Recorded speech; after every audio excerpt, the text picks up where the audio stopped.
नमस्कार दोस्तों, कैसे हैं आप सब लोग। उम्मीद करता हूं स्वस्थ होंगे, व्यस्त होंगे, ज़बरदस्त होंगे।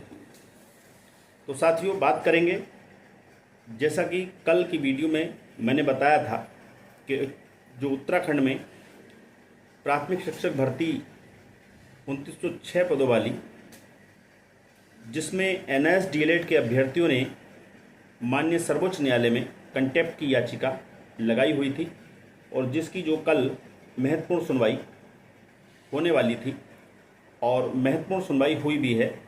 तो आखिर सुनवाई का क्या निष्कर्ष रहा है, इस पर बात करेंगे।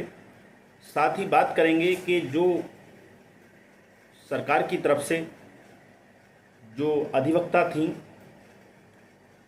शुक्ला जी, उन्होंने सरकार का पक्ष रखते हुए, यानी कंटेम्प्टनर की तरफ से पक्ष रखते हुए कोर्ट को अवगत कराया कि 215 लोगों को उन्होंने जो है उसमें अयोग्य माना है।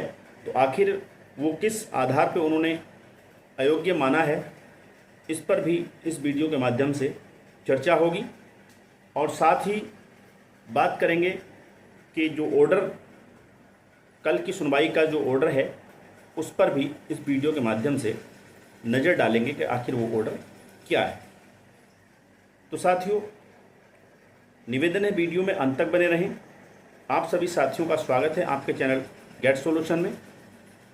और साथ ही उन सभी साथियों से निवेदन है जो चैनल पर पहली बार विजिट कर रहे हैं या कहीं ना कहीं विजिट लगातार कर रहे हैं, हमारी वीडियोस लगातार देख भी रहे हैं, पसंद भी कर रहे हैं, लेकिन सब्सक्राइब नहीं किए हुए। तो उन सभी से निवेदन रहेगा कि चैनल को सब्सक्राइब कर लें, बेल आइकन को हिट कर लें, ताकि इस संबंध में या शिक्षा जगत से जुड़ी छोटी बड़ी जो भी अपडेट हों वो आप लोगों तक समय से पहुंचती रहे। तो साथियों, सर्वप्रथम आपको आज अंतर्राष्ट्रीय योग दिवस है। आपको योग दिवस की बहुत बहुत शुभकामनाएं। और योग करते रहिए, निरोगी रहिए, यानी कि करिए योग, रहिए निरोग। तो साथियों, शुरू करते हैं।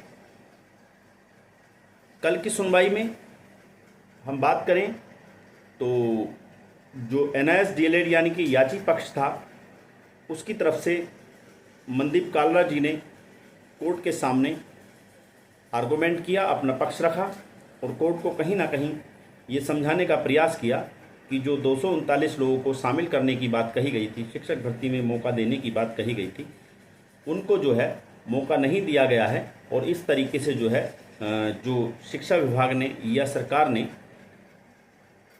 कोर्ट की जो आदेश है 5 मार्च 2024 का, उसकी कहीं ना कहीं अवहेलना की है, उसका कहीं ना कहीं अवमानना किया है। तो ये चीज़ समझाने का प्रयास किया गया। दूसरी तरफ जो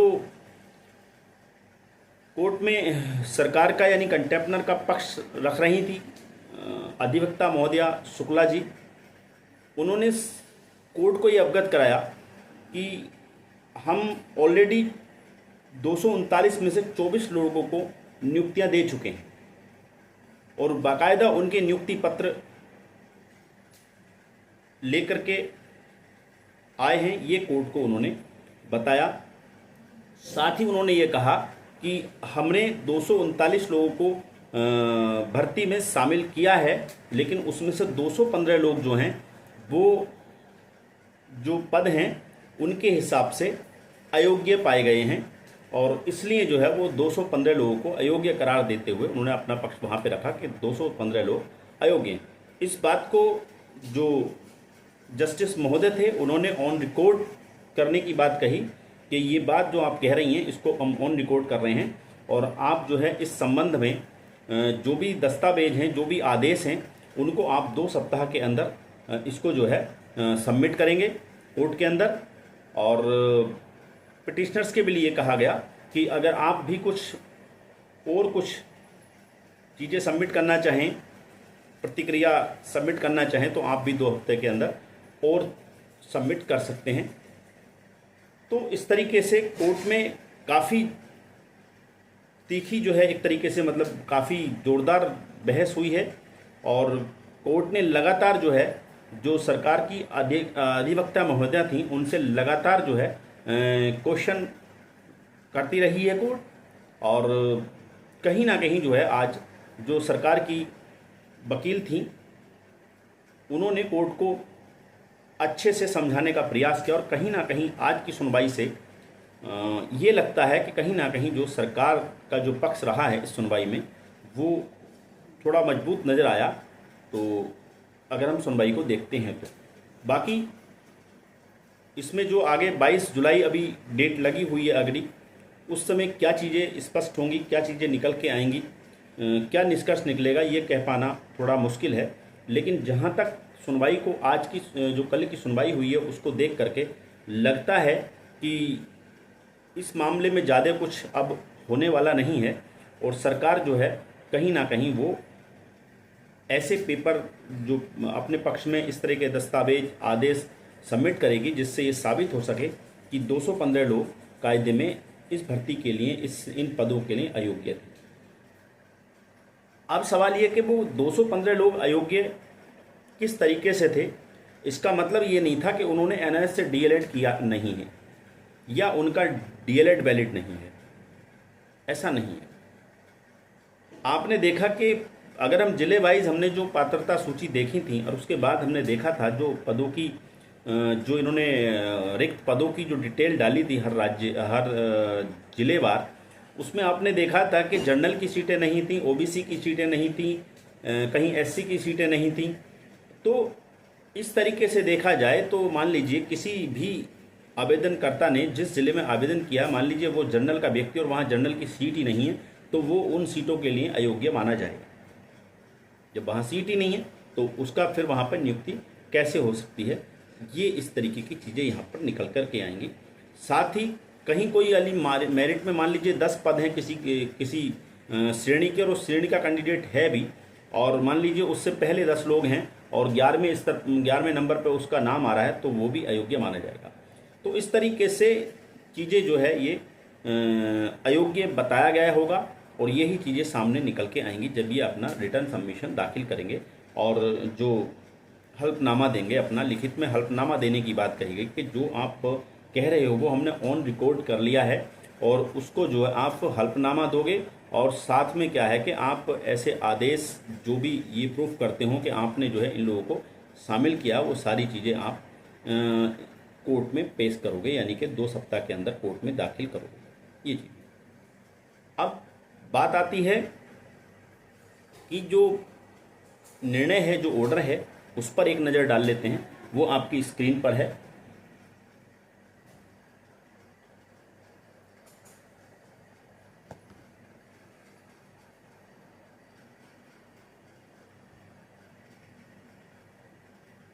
जैसा कि मैंने बताया ही कि जो पिटिशनर्स की तरफ से एनआईएस डीएलएड जो कैंडिडेट हैं उनकी तरफ से जो पैरवी की गई वो मनदीप कालरा जी हैं, एआरओ राधिका नरूला और अनुषा सतपाठी, यानी इस तरीके से लगभग ये 2, 4, 6, 2, 8, 2, 10, 11 यानी 11 एडवोकेट, 11-12 एडवोकेट एनआईएस डीएलएड की तरफ से कोर्ट में उपस्थित थे। अगर रेस्पोंडेंट की तरफ से यानी कंटेम्पनर की तरफ से बात की जाए तो 2 लोग वहाँ पर थे, मिसेस बंसजा शुक्ला एडवोकेट यानी कि एआरओ थी ये, और सिद्धांत यादव एडवोकेट, यानी 2 एडवोकेट उधर से उपस्थित हुए। Upon hearing the council the order made the court made the following order, यानी कोर्ट ने जो उपरोक्त वकील हैं, जो एडवोकेट्स हैं दोनों पक्षों के, उनको सुनने के बाद ये ऑर्डर जारी किया है।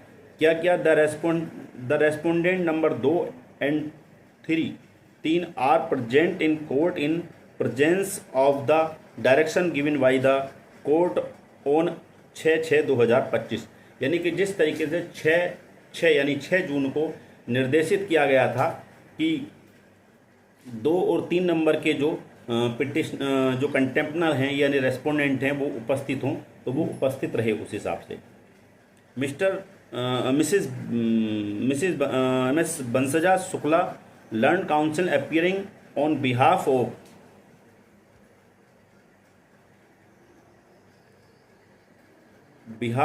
The respondent contemner submit that as May 24 of the petitioners have already been offered appointment against available post। यानी कि इसमें जो शुक्ला जी थी अधिवक्ता कंटेम्पनर की तरफ से, उन्होंने कोर्ट को बताया कि हमने 24 लोग, जो 24 हैं, 24 को जो है अपॉइंट कर लिया है इन पदों के सापेक्ष। जो ये पद हैं थे उनके हिसाब से हमने 24 लोगों को जो है अपॉइंटेड एगनेस्ट दी अवेलेबल पोस्ट, यानी जो पोस्ट उपलब्ध थी उनके एगनेस्ट जो है हमने 24 लोगों को अपॉइंटमेंट कर लिया है। Further more the authorities after counselling conducting A detailed exercise have found 215 of the petitioners in eligible for appointment. यानी कि उन्होंने कहा कि जो अथॉरिटीज़ हैं उन्होंने जो है एक डिटेल्ड एक्सरसाइज यानी कि पाया है, पूरी तरह समझने के बाद, पूरी तरह देखने के बाद ये पाया है कि 215 petitioners in eligible for appointment, यानी 215 जो पिटिशनर्स हैं वो अपॉइंटमेंट के लिए जो है वो एलिजिबल यानी कि वो मान्य नहीं है, अमान्य है। She states that the would be filing a detailed affidavit annexing therewith the order by which. यानी इस संबंध में जो ऑर्डर हैं उनके साथ में जो है एक हल्फनामा हम जो है डिटेल यानी कि विस्तृत हल्फनामा जो है प्रस्तुत करेंगे।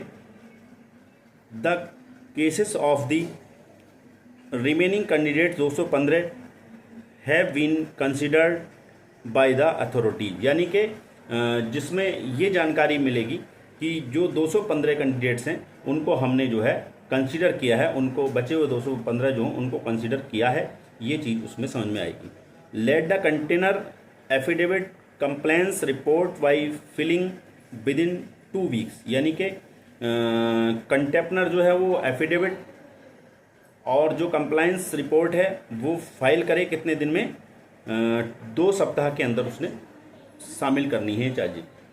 The petitioners would have time of 2 weeks there for to file response if so desire. यदि आवश्यकता है तो ऐसे में जो है 2 समय का सप्ताह पिटिशनर्स के पास भी है कि वो भी चाहें तो रेस्पॉन्स जो है फाइल कर सकते हैं। यानी कि उनके वो भी कुछ जो पिटिशनर की भी 2 सप्ताह का समय है कि वो भी अगर कुछ ज़रूरत है तो वो उस तरह की चीज़ें शामिल कर सकते हैं, यानी कि 2 सप्ताह के अंदर कोर्ट में पेश की जा सकती हैं, रख सकते हैं। लिस्ट ऑन 22/07/2025 यानी कि 22/7/2025 को ये केस फिर से लिस्टेड है। The personal presence of respondent contemnor is exempted for the time being.